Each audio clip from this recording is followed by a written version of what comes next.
What made you then go into strategic marketing? Accidentally. Business development. My gosh, you're asking all these questions that you didn't ask before. Okay, here's how I got into it, by accident. Did you work in corporate before and then No. you decided I wanted to do be this? a teacher. Oh, okay. I wanted to own 100 daycare centers, and I wanted to get kids before they were ruined. I wanted to get kids at an early age, and I had designed the system to educate them and elevate them. Instead of being a preschooler, their minds would be functioning at 2 and 3 year old levels, and then 4 and 5 year old levels, etc. That was my goal. Sorry, I will interrupt you. Why I'm asking you this? Yeah. Because, we sit with a lot of people that they say business development, strategic marketing, but you take it to another level.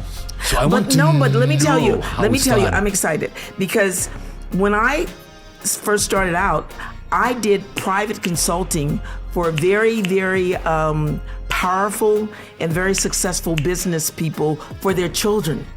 I started out educating their children. Wow. And tell us about wait this. a minute, little Johnny would have a birthday party, and they say, Miss Crawford, little Johnny loves you so much, he's having a party, can you do it? Sure, I can do little Johnny's party. And little Johnny's party grew into Mr. and Mrs. anniversary event. And then that grew into, Sam bought 18 car dealerships. He's having an opening. He needs press, launch, and he needs an event coordinator.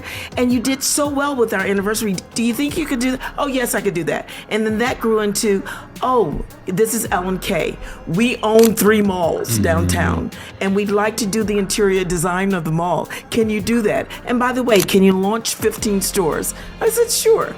So I was like, if I'm going to do all this, I need to have more degrees in strategic marketing. So then I went back to Harvard, and I got all these degrees and stuff.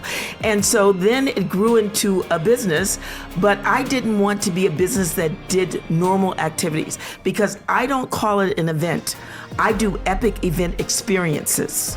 So from the time you arrive, your sensors, the smell, what you see, what you hear. But that's from your education? Yes. That's from me. From you. You can't be educated to do that. That's from knowing that I wanted to be better and then the best of the best of anyone in the business. When I did Coca-Cola and MasterCard World Cup Soccer advertising for malls, I just didn't put up a sign in a mall. You have to have interaction. When I did Turks and Caicos, the business development for Turks and Caicos, they were not known. The premier, Michael Missick, came to me through Niles Rogers, who everyone knows globally, and says, look, we need help. We're just a little island in the Caribbean. Nobody knows us. He said, we want celebrities to come here. We want Mandarin Oriental to come here. We want to do economic development. So I said, well, let's start with Hollywood. So let's work smarter instead of harder. The first activity I did for Turks and Caicos is I took the premier and I centered them in the main table of Clive Davis's party. Oof. Every celebrity in the world is there. That's where they met Jay-Z. That's where they met Puffy. That's where they met Taylor Swift and everybody else that, a lot of them own homes in Turks and Caicos. And then I said, let's take it another level. Let's go the business level.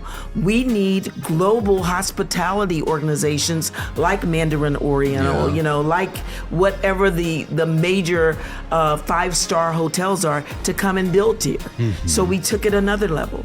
And within 3 years, we had done, I think, $3.7 billion worth of business in Turks and Caicos, and they were off to the races.